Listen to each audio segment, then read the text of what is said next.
We'll go right into reports. Awesome. Thank you, Cynthia. So we'll call the meeting of the Mansfield Economic Development Commission meeting to order. Today is May 18th, so 6:02 p.m. We're short on a quorum, so we're going to hold off on approving the minutes and dive directly into reports because we have a full agenda tonight with two fairly large presentations. First report would be the subcommittee reports. The business outreach subcommittee met today. We identified a couple of times next week where we're going to start going out and meeting with businesses. We will report back to EDC how that goes at our June meeting. Hopefully we'll get these to be fairly regular. We'd like to make this kind of a weekly thing. So we'll have that for you next month. Cynthia, I don't believe governance or project review met since our last. That's correct. No, they have not met.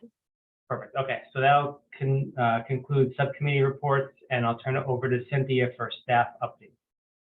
Yeah, so just a couple of things. The Center for Eco-Technology did meet with 3 businesses. So they met with Hops 44, Wing Express, and Thompson's on the waste reduction suggestions. And I spoke with Ginny Walton, the town's recycling coordinator, and she is going to send me along, just sort of a general report.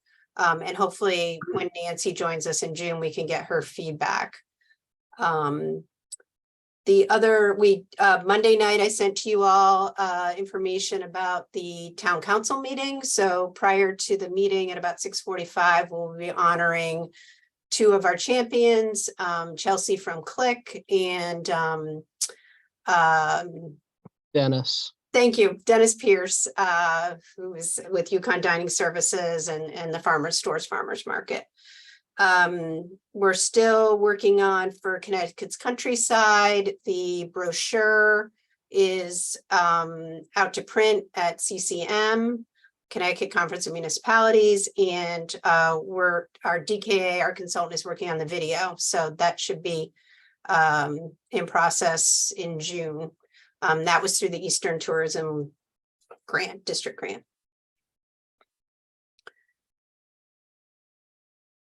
And that's about it. Okay, awesome. Thank you, Cynthia. Josh, do you want to run through openings and closings? Yeah, I just have 2 to quickly run through. Chase Bank opened on April 11th in the downtown in the former location of Brugger's Bagels and Jamba Juice. And it looks like that same day, I think we talked about briefly about the Lego exchange place at the last EDC meeting. They have opened since then. It looks like they opened on April 11th. And the name of that location is Brick by Brick, and it's by like BUY. Awesome, great, thank you. Yeah, I stopped in there. It's quite an impressive collection he has there. So if anyone's a Lego aficionado or have kids, definitely check it out. I actually got a call by the branch manager at Chase to introduce himself. I have a mortgage with them, so they're actually reaching out to community members that do business with them. That's great. All right, any other openings or closings anyone has to report? All right, housing updates. I think we're going to cover that pretty comprehensively with our guests tonight, so we'll skip that. And then we have the calendar in our packet. If anyone has any questions about upcoming topics, you can find that there. So with no further ado, we do have 2 different groups presenting to us tonight. The first group is from 1659 Stores Road and 625 Middle Turnpike, which is the corner where Toast and Hops 44 is located. So we're going to bring them in. Actually, Cynthia, why don't we bring them in now and then we'll get started.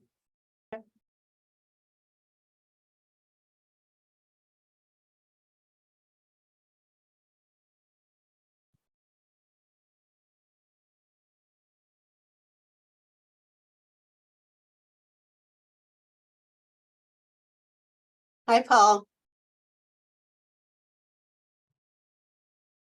And hi, Andy. Is, Both are muted. Hello. yeah, you're, Oh, there we go. hey, hi. sorry, I Nice to was see a muted. familiar face. Good evening. I just wanted to check with you, Paul. Is John Schmitz with your group? He is, he's with BL Okay. Companies. He's the chief I engineer. remember. Okay. Is this the three of you? Yes, yes. Okay, we're good then. Go ahead, Steve. I'm sorry. I just want to do the logistics. Very well, guys, thank you very much for joining us tonight. We're very excited to hear what your project is all about.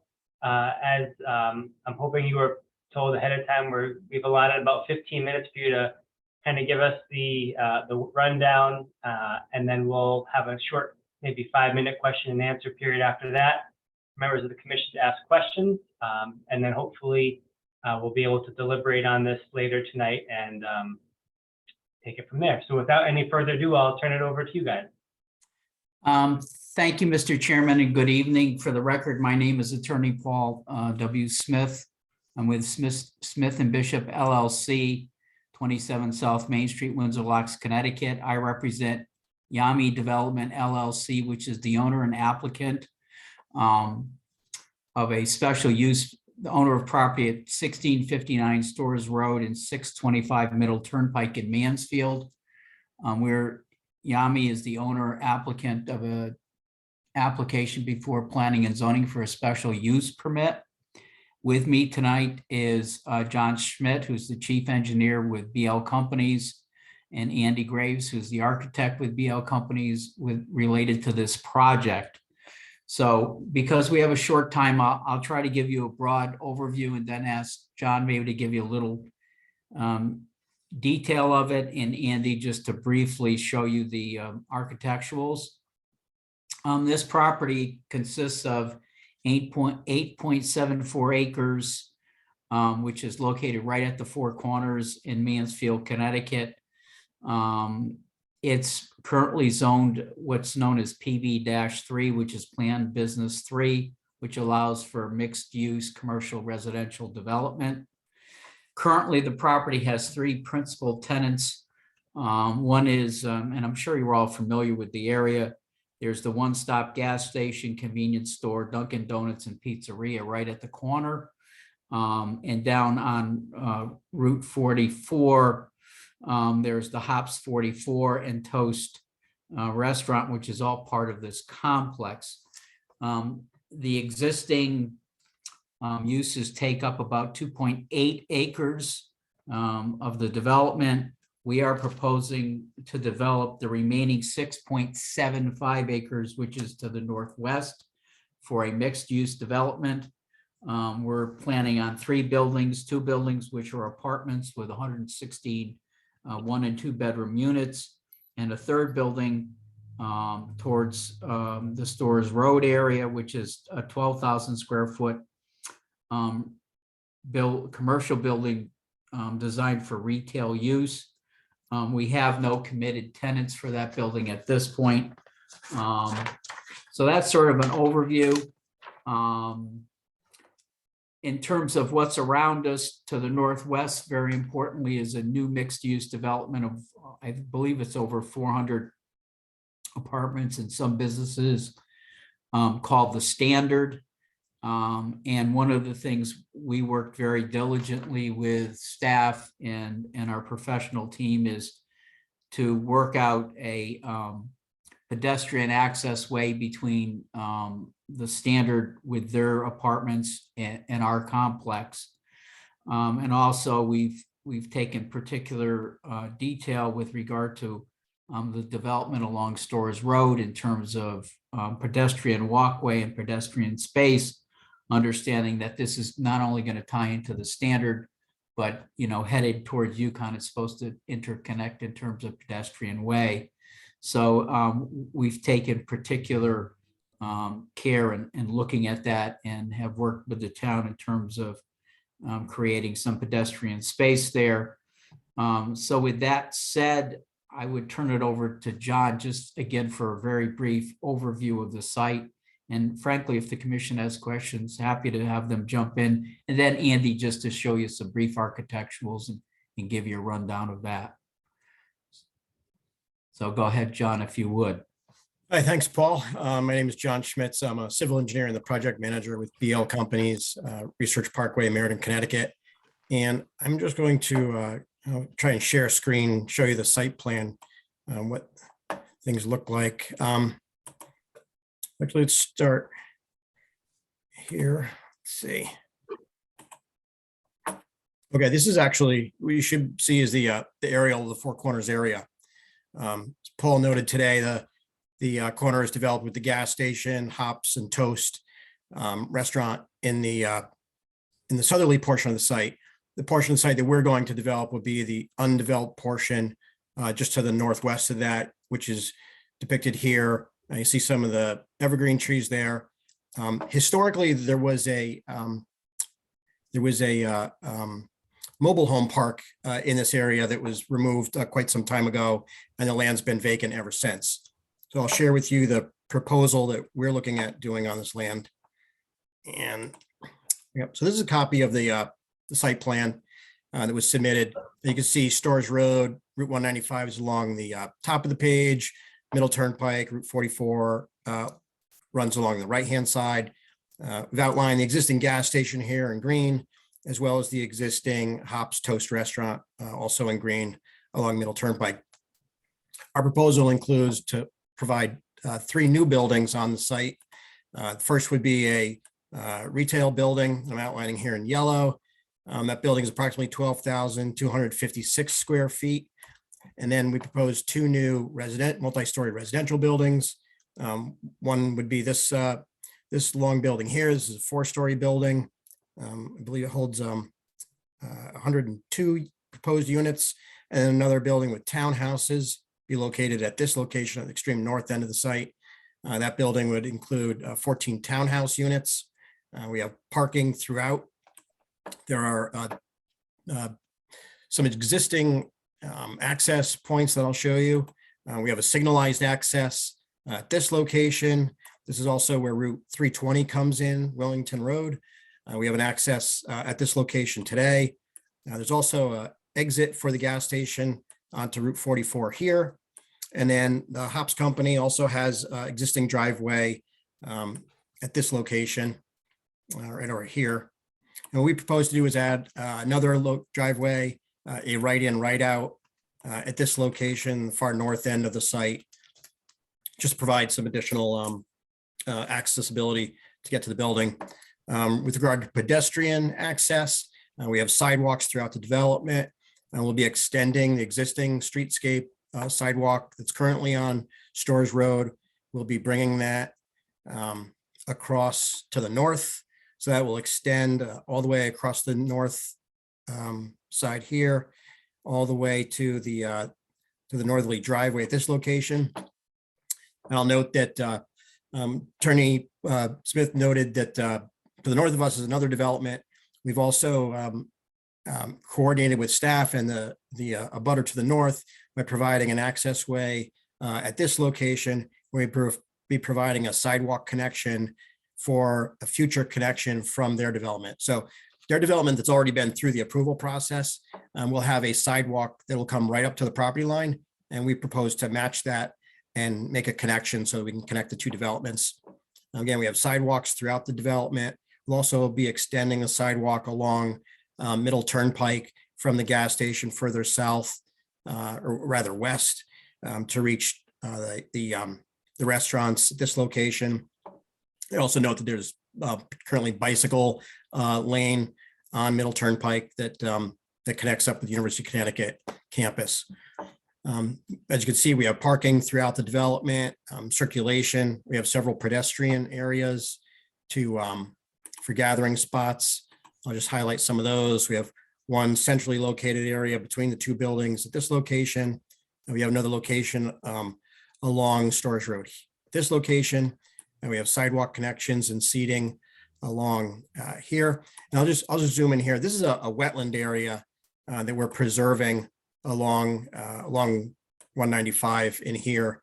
Right now, it's just a wooded scrub wetland. There's no standing water in there, but we're staying away from that area, and we're providing sidewalks and seating around that area throughout.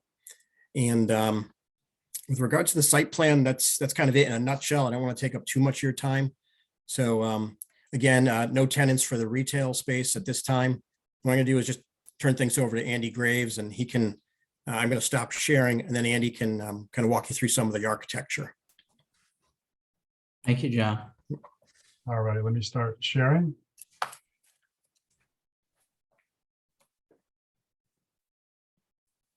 So, a couple of the main goals we had with the development of this project was one, to use local vernacular architecture and use texture and scale to bring the scale of the buildings down. The large 4-story multifamily building to the back of the site is 200 feet from the site, and we're using a variety of general vernacular forms. The townhouse building you see is to your right.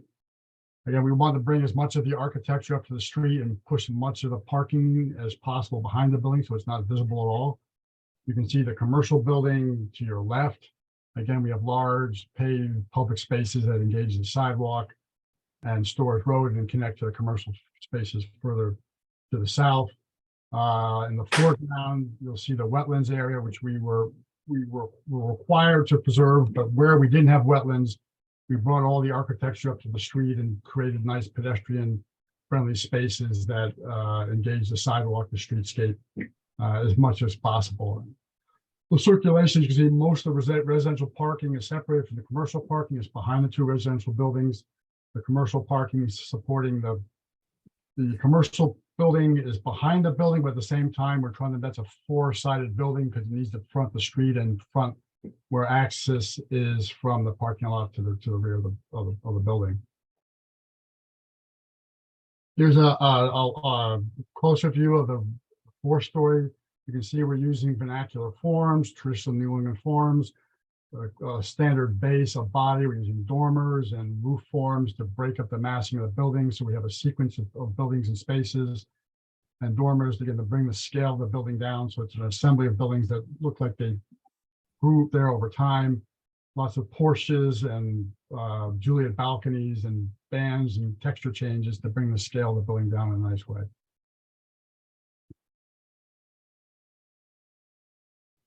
The commercial building, again, we don't have tenants for this building yet, but we provided for lots of opportunities for glass and subdivision. So this could either be 2, 3, or 4 tenants. We have large canopies on all sides of the building, large pedestrian-friendly outdoor access spaces. So if a restaurant were to come in there, or even a retail store that want to have sidewalk sales, there's lots of areas around the perimeter of the building to allow for that kind of community engagement.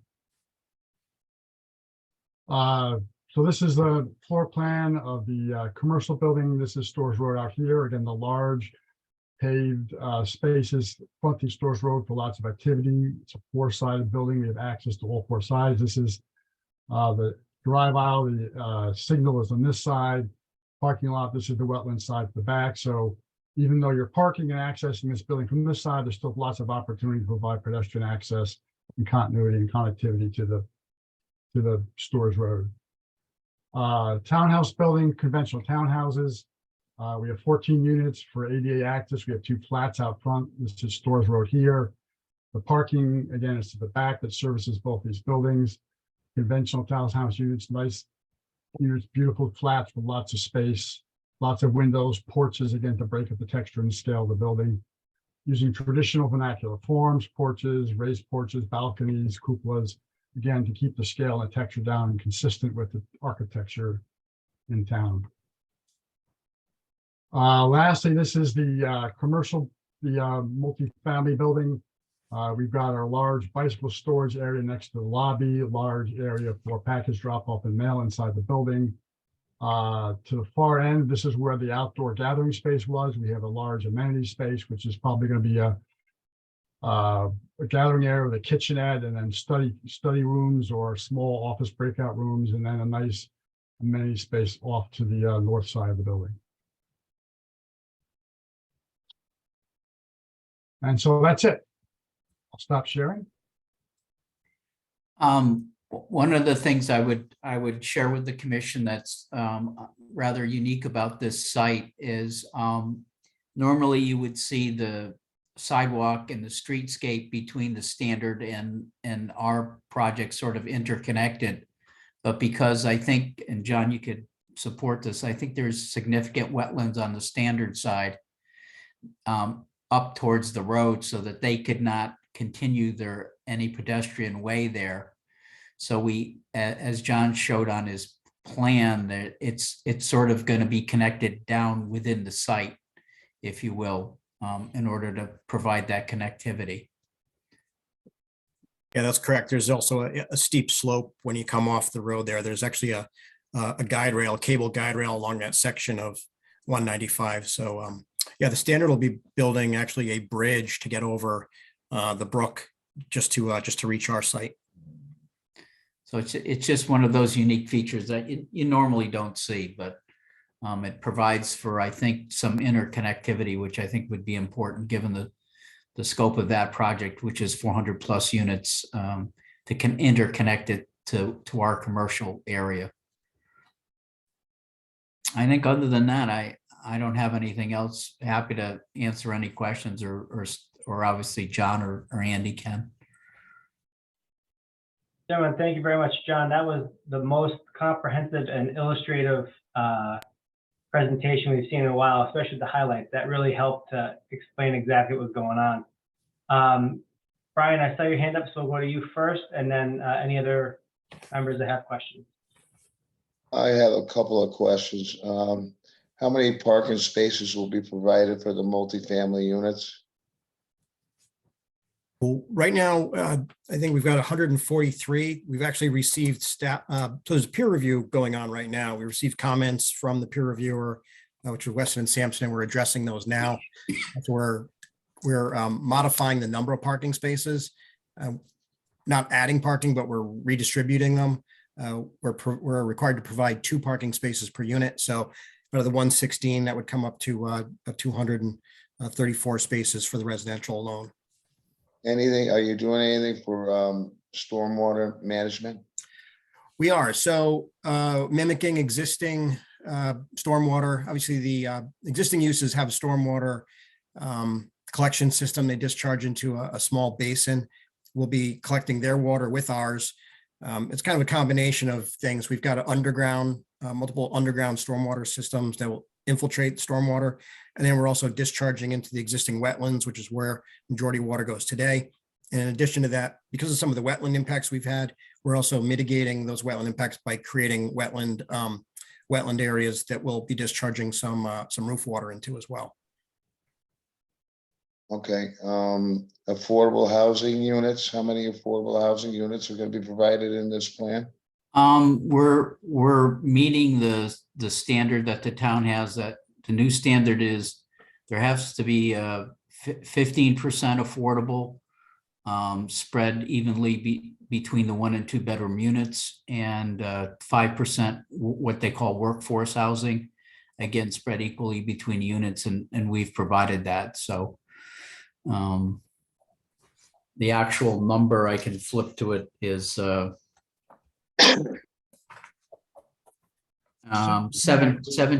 affordable and 6 workforce for a total of 23. Okay, that's a start. Thank you. Tony? A quick question. Did BL work for the developers of the downtown? Yes, we did. Yep. I thought it sounded familiar, and it looks familiar. I'm not quite sure what you did for don't remember what you did for downtown exactly, but I just looked at your website and you don't normally build buildings. Is this a new endeavor for you? No, we've done quite a bit of architectural work. We've been doing buildings it started out 30, 40 years ago as a civil engineering firm, but architecture has been part of the BL companies for over 25 years. So we did a significant amount of work from schools to retail. Well, I to know you provide multifamily. architectural services, but that doesn't mean that you own the buildings. Who No, will we're own the designers, not buildings? developers. No, we don't. No, own- Yami Development LLC is the Yes. owner. Correct. Okay, BL companies are the engineer architects on the design and so forth. But okay. they're not Makes owners. sense. No, we're not Sorry. developers. No. Thank you. I'm a little concerned about all the paved parking. And storm runoff is obviously going to be a problem. So, and that area has wetlands, and wetlands have always been a problem. We installed sanitary sewers, but there isn't a sewer system explicitly for stormwater runoff. So are you suggesting you're building your own stormwater sewage system? No, what I would say, and then maybe turn it over to John to amplify, is went through a very comprehensive process with the Wetlands Commission and got their approval. And a big component of that was preservation of some of the wetlands, making some areas, enhancing some areas as mitigation. And as John would tell you, great attention was paid to storm runoff and how to work with that. And most of it, I think, correct me if I'm wrong, John, is being actually treated on site, and he can explain that. So we went through a stringent sort of peer review and some redesign, all with the idea of preservation of wetlands and management of water, stormwater. Thank you. I don't see any other hands, so I'm going to jump in with a couple of questions. Can you Does talk Ryan, about? does Ryan have his hand up? Oh, I'm sorry. There we go, Ryan, and then Valessa.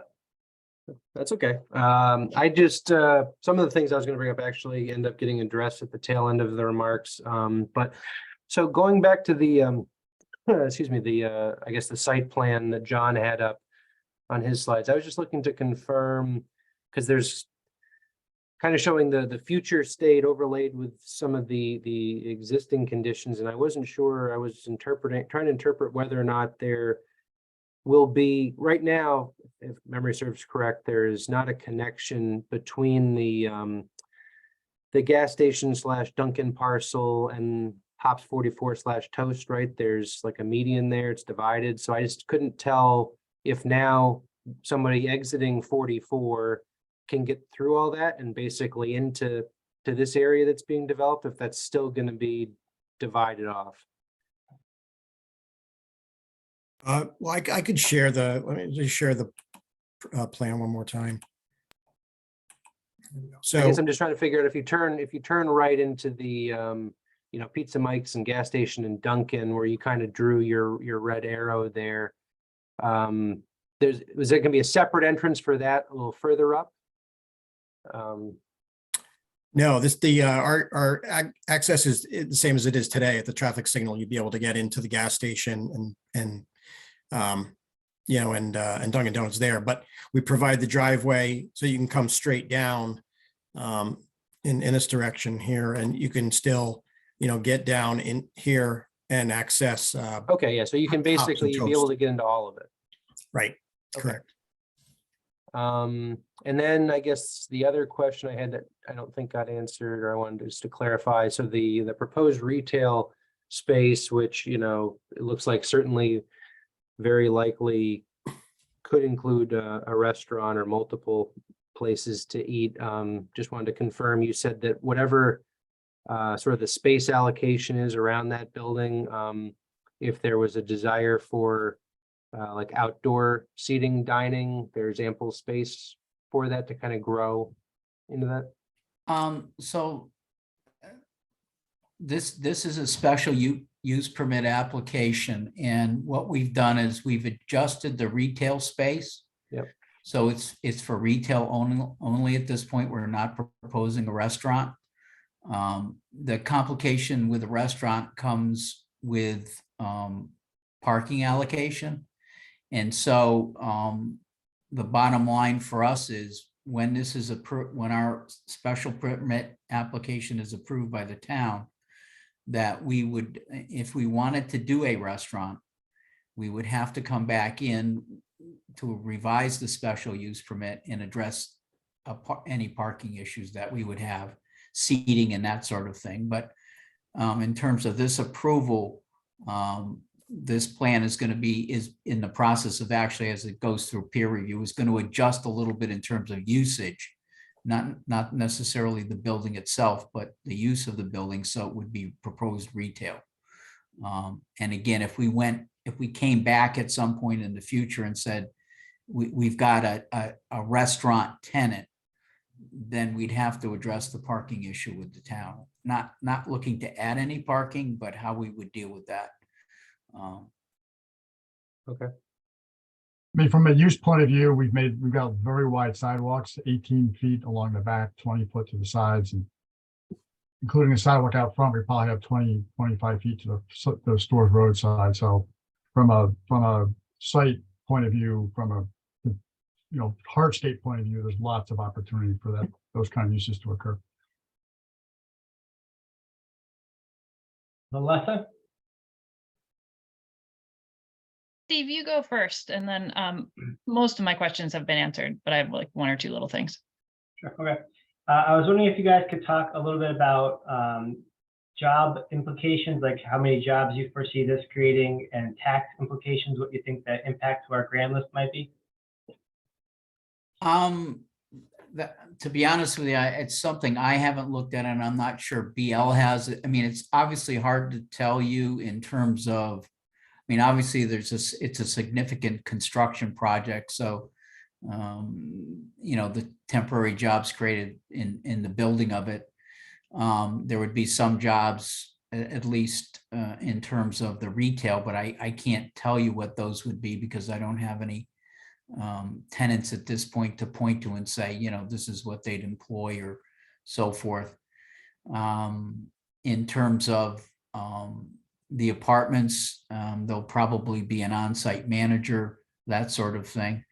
So it's sort of hard to say in terms of tax base. I have not looked at that at all. Obviously, I think there would be, these kind of units would have significant value and pay taxes. I'm not sure how that all shakes out in terms of your grant, your grand list, and in terms of your, mill rate. I mean, I would be speculating at this point. One of the questions we hear a lot in town is, boy, they're building so many apartments. Is there really a market for this? And personally, I think there is, but I was wondering if you guys had any comments to something like that. How do you know you're going to be successful, and why do you think there's a market for additional housing?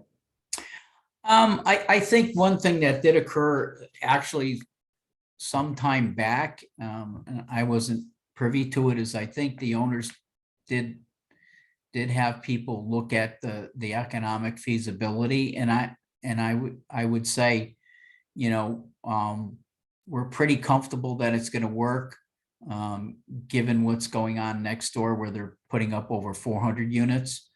And I think part of what's kind of occurring is I think the town has made a conscious decision to tie this area in to the campus, in a sense, and into the downtown. And I think this development is kind of a linchpin for that. Without this, you'd have the standard next door with their 400 units sort of stranded, without any real good pedestrian access at all. In fact, without any pedestrian access to anywhere. So this development makes sense not only for that, but for its own self. I would also say, in talking to people in Mansfield, one of the interesting things that we've heard is,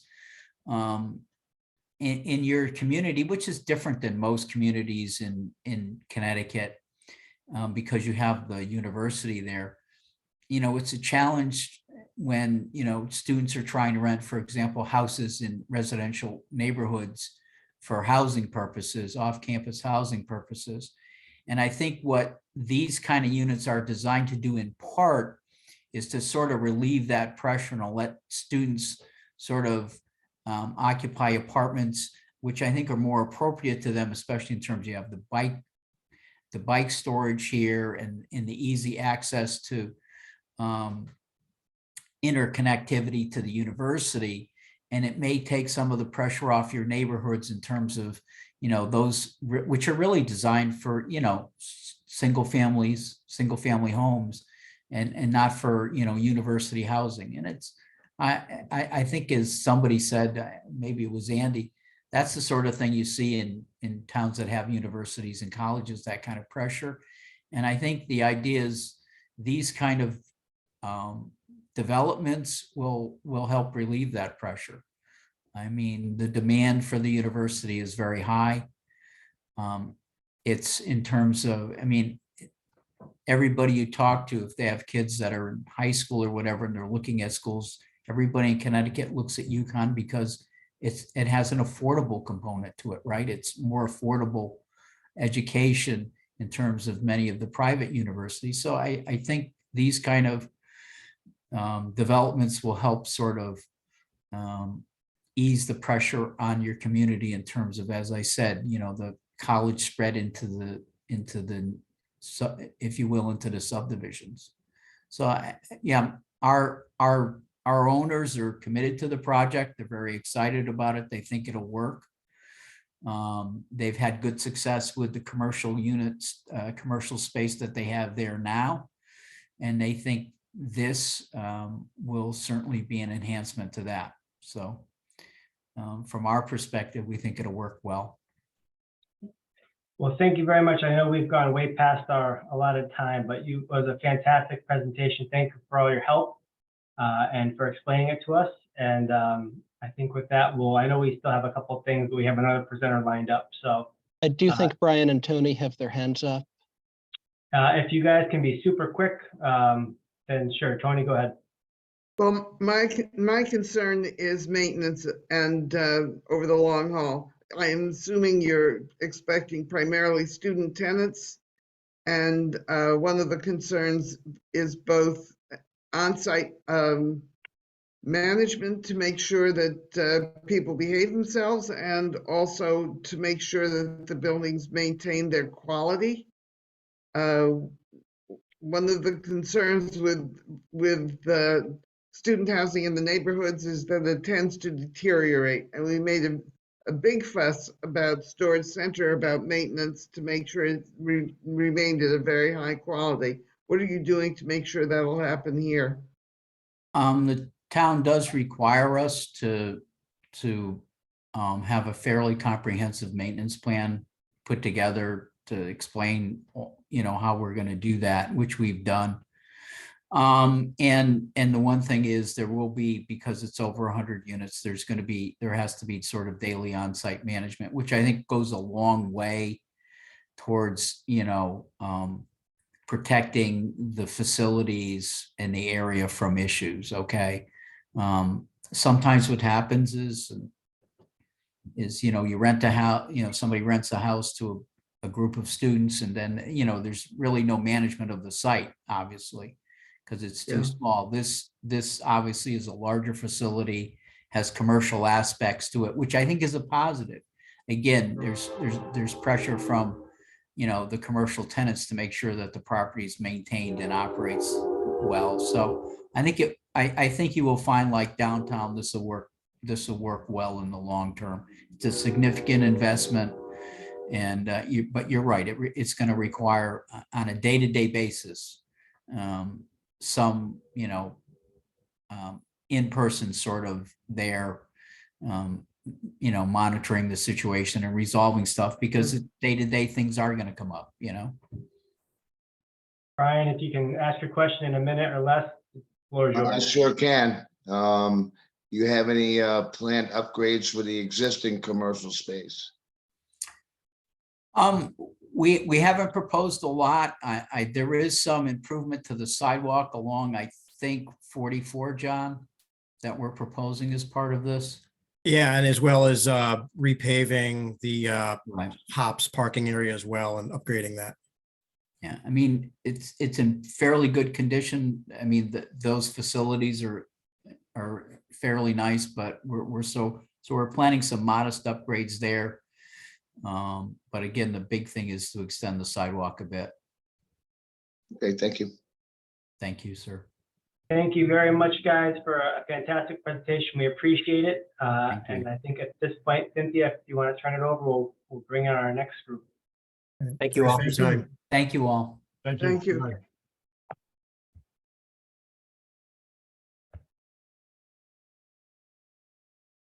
Great questions, guys.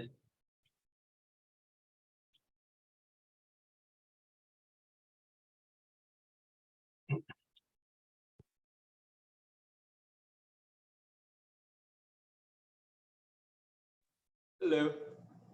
Hi, Jacob. Hey, good to see everyone again. Likewise. My partner Chuck is on a plane, so it's just me today. Perfect. Well, we will turn the floor over to you. Kind of what we were thinking was about 15 minutes for a presentation, or up to 15 minutes. And then we'll turn it over to the rest of the commission for question and answer, if that's okay. Yeah, that's great. Hopefully I'll be less than 15 minutes. So, Great. Well, the floor is yours. all right, great. I'll share my screen. And sorry, I should have mentioned, Jacob is here regarding the project at the former golf course site on the corner of Cedar Swamp Road and 44. Yep. So can everyone see my screen? Yep. All right, great. So again, my name is Jacob Mantel, presenting on behalf of our project, our application name, or the applicant is CMC Stores SPV LLC. So we'll start. So here's the property location. So it's along Route 44 or Middle Turnpike. And to the east, we have Cedar Swamp Road. We are about a half a mile from the Four Corners area and about 2 miles from the UConn campus. Our site is about 64 acres in total, but we are only developing on the front 15 acres. We're only developing on what used to be the 9-hole golf course. And they also had a restaurant and a liquor store. We're in the POCD identified area for suitable growth. We're marked as medium and high density. We're also located in federal opportunity zone, which is important for us. Our partners in opportunity zone REIT, and yeah, this area is designed to improve properties and encourage economic activity. And in total, our development is 262 new dwellings. We'll have indoor and outdoor amenities as well. I'm sure you all drive by the site because it's a pretty popular road. So we have about a 3,000 square foot retail building in the front of our site. You can see it's dilapidated and has been unkept for quite a while. There's also, if you go a little further back to the left, you have this white building that used to be a restaurant / clubhouse, also not in the best of shape. And there's also a 1,000 square foot maintenance shed directly behind this red building. Again, not in good shape. As you go further back on the site, and these pictures are from the other day, actually, they've overgrown. It's really amazing how fast the golf course can lose its greens and sand bunkers. So we pretty much have overgrown grass, fallen down trees, cracked pavement, all the netting is all over the place. Obviously, it's seen better days. So this is our proposed site plan. We submitted our site plan and special permit application already. So we have 262 dwellings. We have 11 different buildings on the site. We kind of break it up in a front, middle, and back portion. And here we have a nice pond and a walking path. So we have studios, 1s, 2s, and 3 bedrooms, and we also have 3-bedroom, 3-story townhouses. We have 3 different building types, which I'll talk about on a further slide, but we have traditional apartment style buildings, we have townhomes, and we have what we're calling mansion style apartments, which I'll explain to you. we did this, one, because the town wanted to see a new type of building type.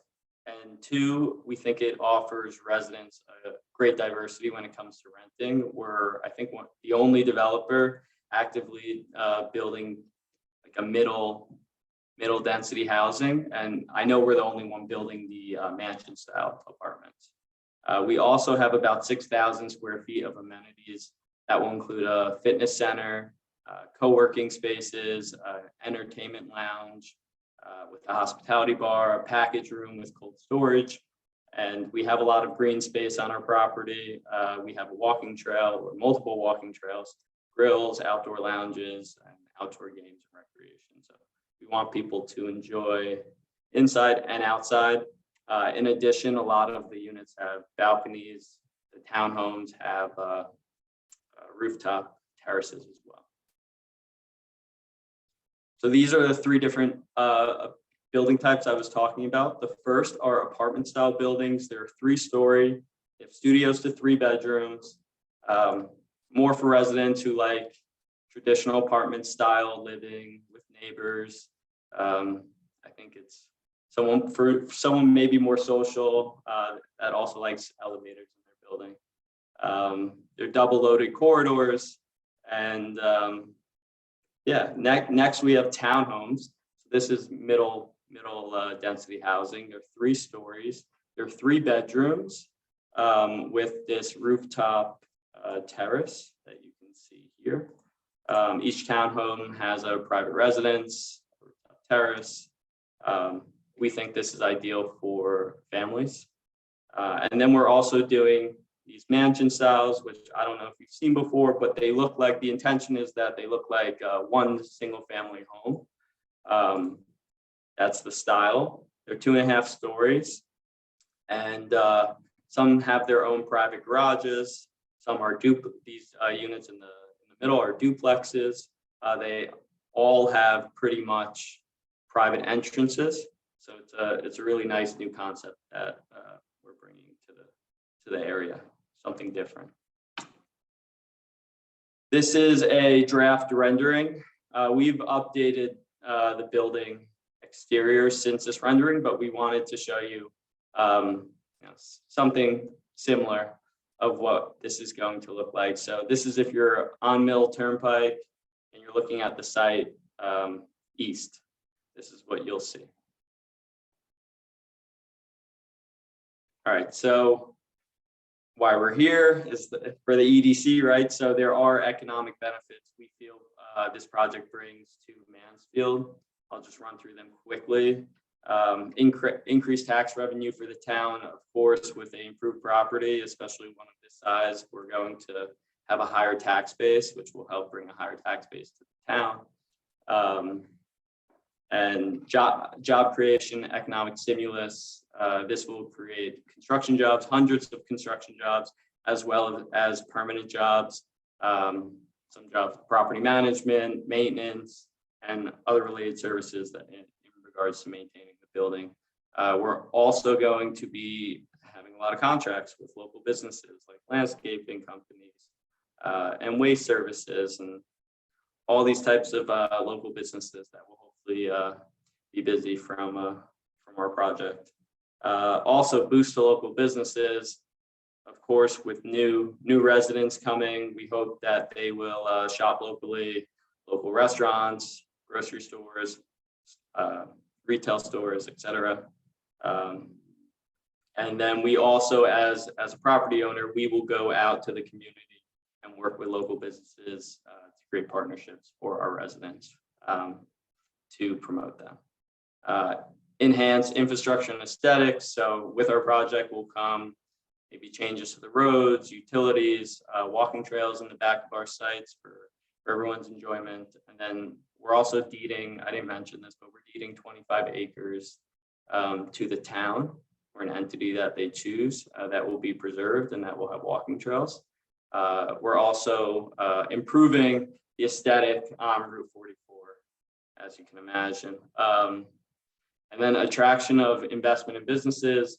we're investing a lot of money into this project. We hope that we're a catalyst for other projects and more economic growth in the area. We started this project, I think, over 5 years ago now, and it's been great to see all the interest in the neighborhood. And so benefits of new Class A housing. Again, this is Class A housing. We are no shortcuts. We're in opportunity zone. We plan on holding this forever.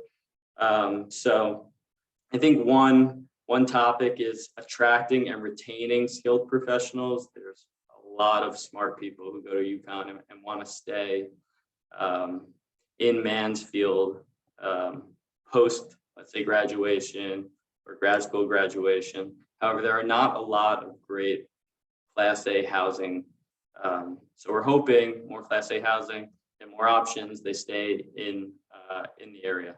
And also businesses that are at the Innovation Building, their employees can have new places to live as well. We hope we alleviate some strain on the housing market. We know there's a shortage of housing all over the country, especially in this area. We're also we're enabling high quality housing for all income levels. We have 52 affordable units being put in this project. So 210 market, 52 affordable. We think that will provide a lot of opportunity across the board. And yeah, our middle housing, our townhomes, our mansion style apartments, we hope attracts a wider demographic, families and professionals. And yeah, we're also offering something different than what's out there right now, which are a lot of single family homes. And then in summary, we're hoping our significant investment in the town drives further investment. We think Class A housing has the potential to attract new businesses because employees will have new places to live. We're enhancing what Route 44 looks like on our property right now, and yeah, we're adding a market and affordable units, which we think is definitely needed. So that is the whole presentation. Jacob, thank you. That was fantastic. I will open it up to the rest of the commission for questions. Who would like to go first? Tony? Are you marketing to students or are you assuming other kinds of tenants? So we're not marketing this to students. This is not student housing, it's multifamily Class A. And again, we're holding this long term. So our goal is to get professionals and families, and we hope the diversity of our housing units make that happen. One of the things we've been really concerned about is the lack of high quality housing for professionals. We've had a real problem with young faculty not seeking housing in town. Right. And going to other places and then never coming back, which is not good for a university. Right. And it includes the other professionals, not just the teaching professionals, but all the other administrative staff. So yeah. This approach is very appealing to me for those reasons, among others. So my other question was, one of the real issues is quality. What are you doing to make sure that there's supervision and adequate maintenance, more than adequate maintenance? So we will have this property managed by a professional management company. That's Class A.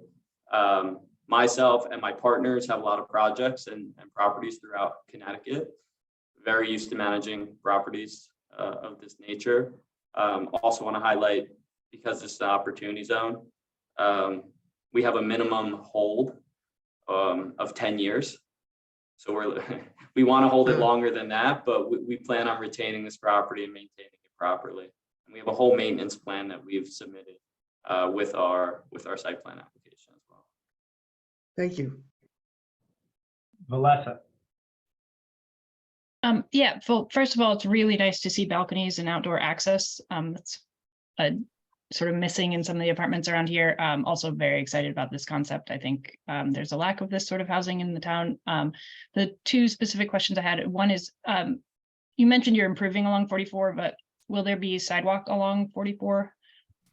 So we're going to try to work with, since it's a state road, we're going to try to work with the state to try to put a crosswalk across, because there are bus stops to the south that we want people to utilize, but we don't really want people crossing 44 without it. So yeah, part of our application, we're going to try to put a crosswalk there. So Okay. we can't go off of we can't add sidewalk off our property though. Okay. Onto other people. Yeah, of course. But yeah, just walkability is always a challenge in that area. Yeah. I And agree. then this is like, just, I don't know if this is the time or the place for it, but I always consider EV charging and for parking if you have it. And then also, I actually lived in a place like this when I was for my husband was getting a postdoc, which is the sort of people you're looking to attract. For what it's worth, the one in Annapolis we were at had a small dog park, and it was gold for people meeting each other and being outside. So for what worth considering. I agree. We're actually looking at near the pond. We have an area where we can put a nice like fenced in, because I know people want to take their dogs off leash and not just walk with them all the time.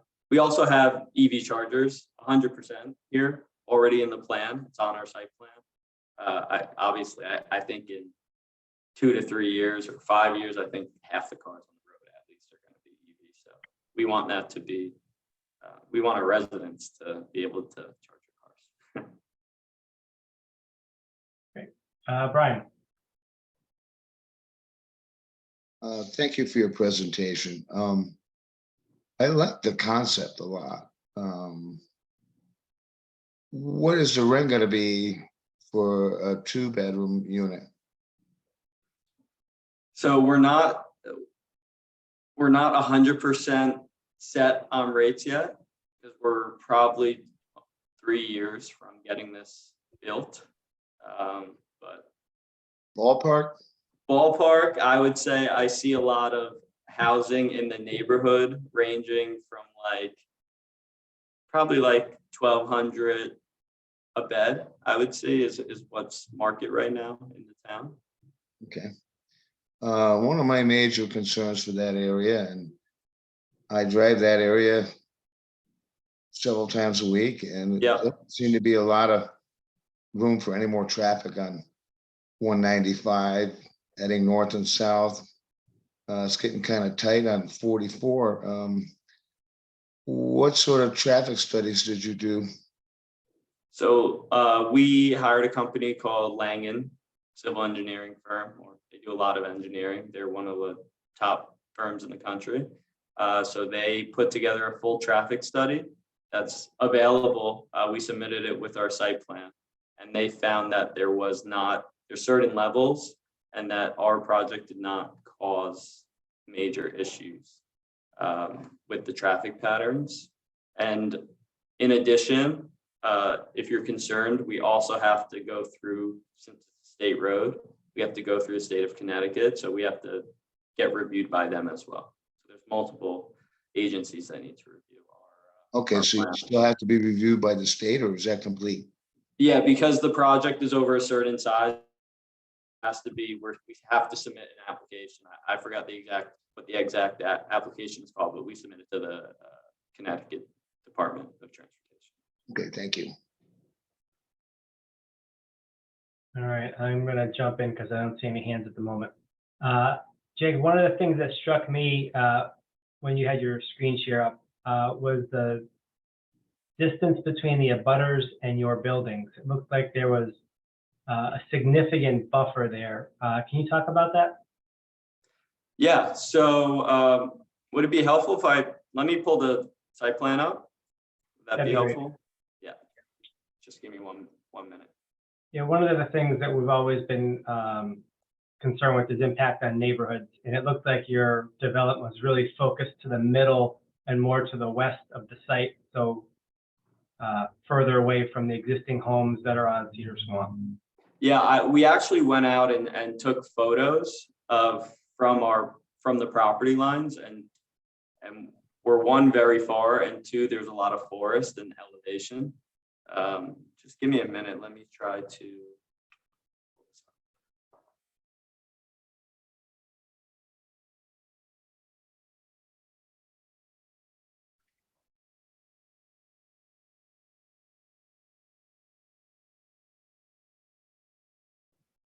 All right, could you see my screen?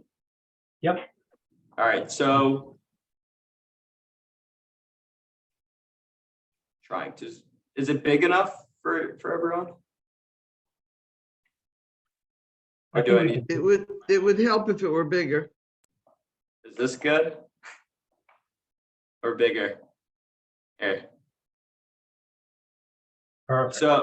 So our closest neighbor was 17 Cedar Swamp Road, and we actually purchased the property. That's right here. So the next nearest neighbor is here.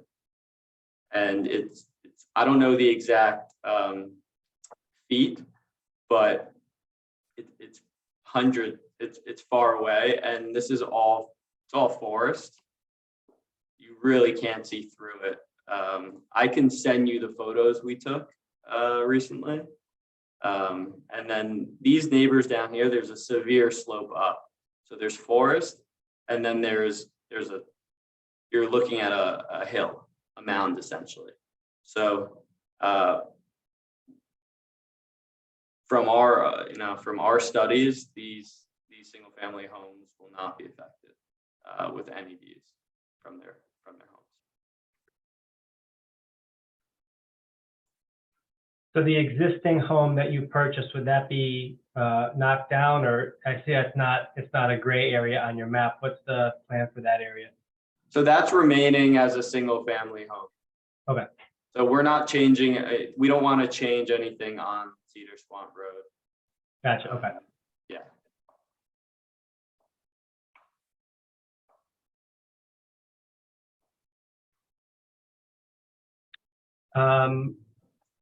See what else I have here. You knocked it out of the park with the page on economic benefits. Those are most of the questions that we have. What are the benefits? Yeah, I tried. Do you have a sense for the impact to the grand list or the taxes generated by the project?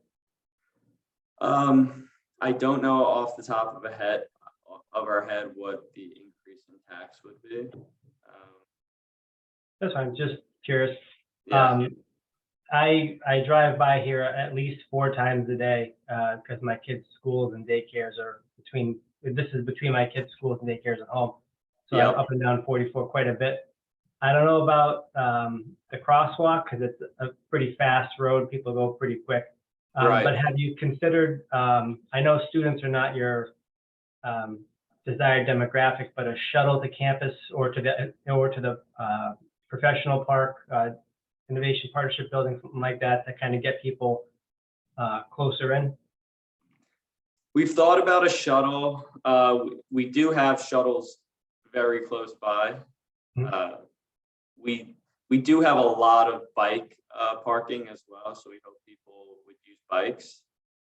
We feel like that could be, at least when it's not covered in snow, a very viable option to get around. But we have not considered a shuttle yet for this project. I think it's more seeing how it operates and seeing if we have people commuting to the campus and how often, and then being flexible. Great. Any other questions? All right, Jacob, thank you so much for the presentation. That was fantastic, very, very helpful. And we will now we'll discuss it amongst ourselves and see what we can do. So. All right, great. We hope to get this moving. It's been a long process, so we hope you're close. I appreciate everyone's time, and we'll speak soon. Great, thank you so much. All right, thanks. Bye. Bye. Thank you. All right, so I let that go probably too long but we had some great questions, especially with the first group. And so I think hopefully everybody got a lot out of that. I know I certainly found it pretty informative. Um,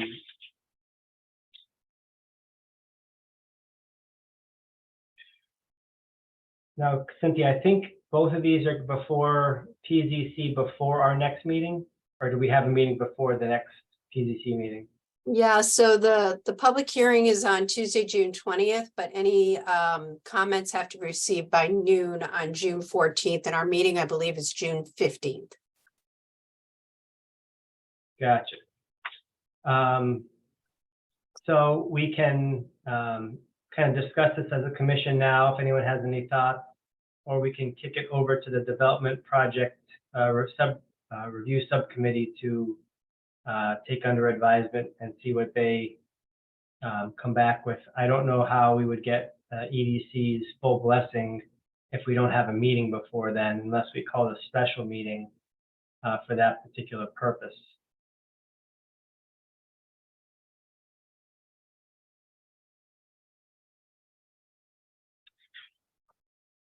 Does anyone have any thoughts on either of those two projects that were presented tonight?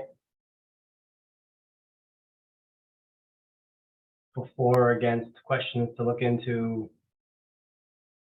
Things The they've one thing I done. would say is that I know that Linda Painter and Jen Kaufman have been really trying to get developers to develop something other than student housing, and this is the first sign we've seen of anything that meets that characterization. I mean, the second one I'm talking about, not the first one.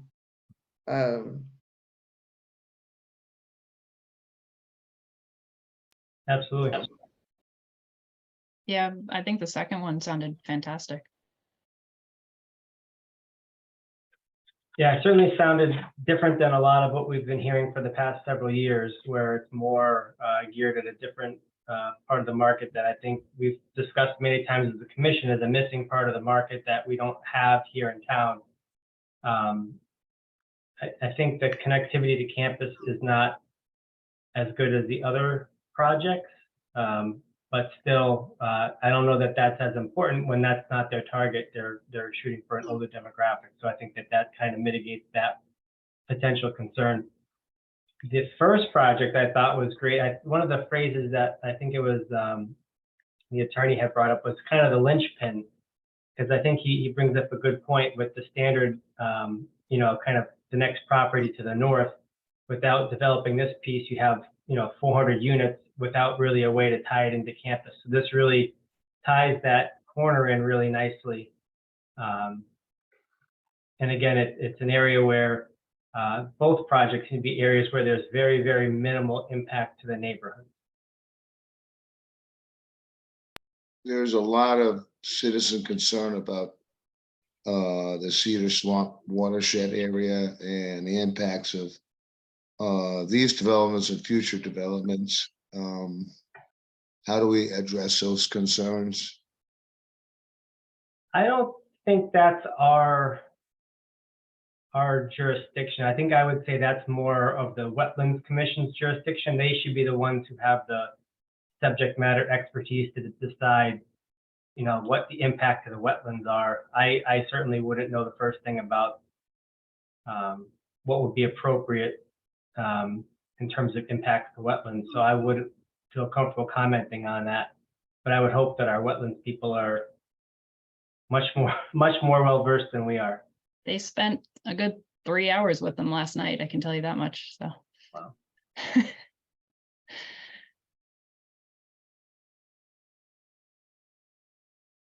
All right, well, maybe we'll. So your response would have to do solely with their contribution to economic development? I missed the first part of that, Tony. What was your question?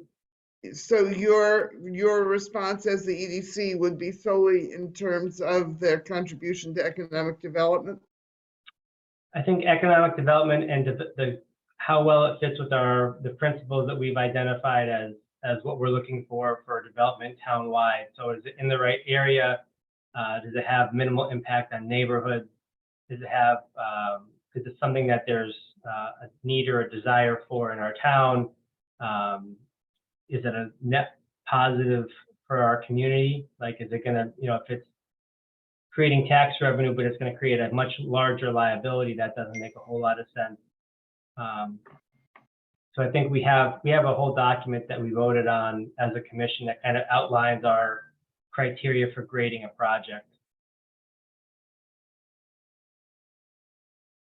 Steve, sorry if I'm asking you to repeat something, but what do you need, like, what do we have to issue a recommendation either for or against, or do we have to decide if we want to issue a recommendation? I think we decide if we want to, and then we probably would kick it over to the subcommittee to write the actual letter. Okay. And then I think what we did the last time was we circulated the letter to the full EDC and did an email vote, since it's going to be before the next meeting. Am I remembering that right, Cynthia? You can't do an email vote. Mm-mm. So how do we do it with the last letter that we wrote?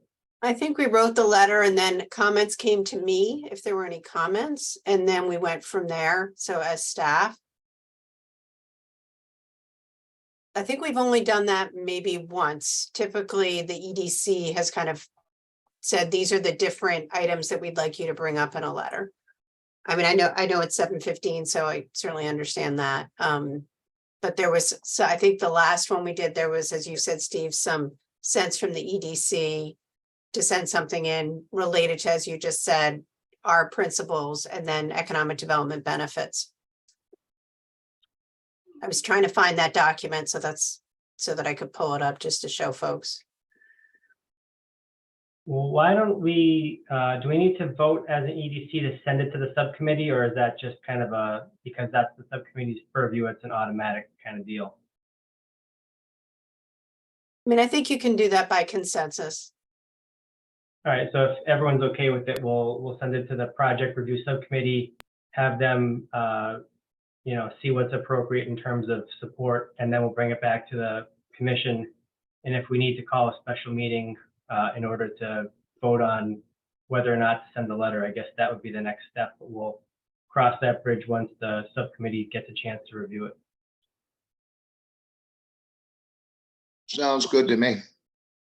And Steve, the only comment I don't want to keep people, but No, just on the access to campus, I know they're not going for students, but nonetheless, you go down to Price Chopper, that's still like, you're still going down Stores Road. So anyway, I know we're working on I think the town's working on a sidewalk along that road, but, and I don't need to tell you, you live over there. But trying to improve that would help.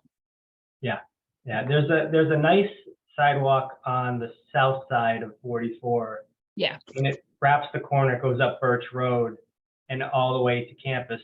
It's just getting them across 44. That would be the challenge for the second Oh yeah, project. okay, so if you could send them that way, that works. Yeah, rather than up by the hardware store, which. That one, hopefully, that project is in the works. That's been submitted a couple of times, so we're waiting on. In a couple of places, in a couple of different ways. Yes. Excellent. All right. So we'll kick both of those over, and then we'll take it from there. We have the water system advisory appointment. Now, Lane was our appointee, or has been our appointee, going to all those meetings, and he's up for renewal, but he's also not here tonight. So we can renew him, and he can't say no, unless anyone else has a burning desire to be on the water system advisory committee. I believe Lane has expressed his willingness to continue, so it wouldn't be totally out of character for us to just renew him. Yeah, and it's more just if somebody wants to do it, because it is a committee on committees appointment. Okay. Yeah. All right, seeing no other volunteers, we'll tell Lane he's doing a great job and keep up the good work. Our business networking event, we have this item on the calendar so that we don't forget to do this. We're shooting for the end of summer.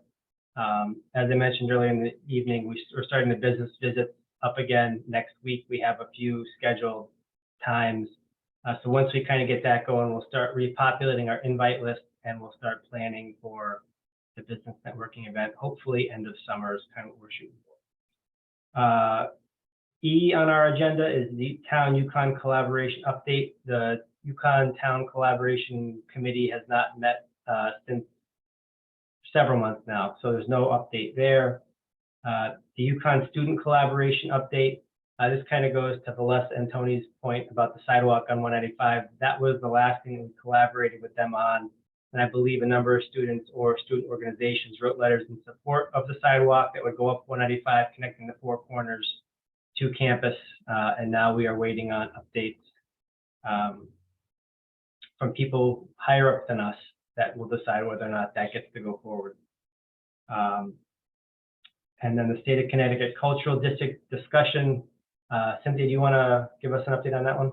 Sure. So we had the third Mansfield Roundtable with the Cultural Coalition. So inviting Mansfield artists, Mansfield art venues, and Deb Matheson, the assistant director, gave a presentation on how to form the cultural district, very similar to what Wendy Berry did with this group back in October.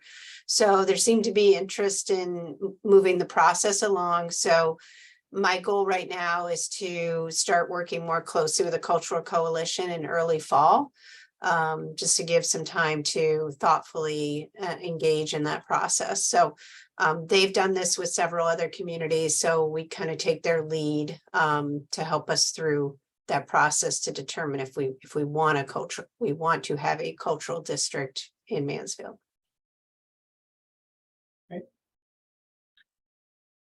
I went kind of rapid fire there. Does anybody have any questions about any of those updates? All right. We have our communications as part of our packet with a bunch of interesting articles. So if you have any time or desire, please be sure to check those out. And unless there's anything else for the good of the order, I think we're at the end of our agenda for this evening. Steve, we do have a quorum, but I don't know if Kristen and Lucy are just in listening mode. We could just pass it on till June, but Oh, for minutes. yeah, for minutes, I'm sorry. But I don't know if they're in a position where they can vote because I know they've got other things going on. Yeah, let's hold them for June. That's fine. Okay, And then Cynthia, if you can get an email out for our project review subcommittee, maybe we can try to meet next week so we can get an earlier start on this, since there are two of them. That'd be great. sure, I can do that. All right, everyone, thank you so much. Great to see everybody. Thanks for all the great questions, and we'll see you next month. Have a good evening, all. Have a good evening. Thanks, Steve. Bye-bye. Bye, everyone. Thank you.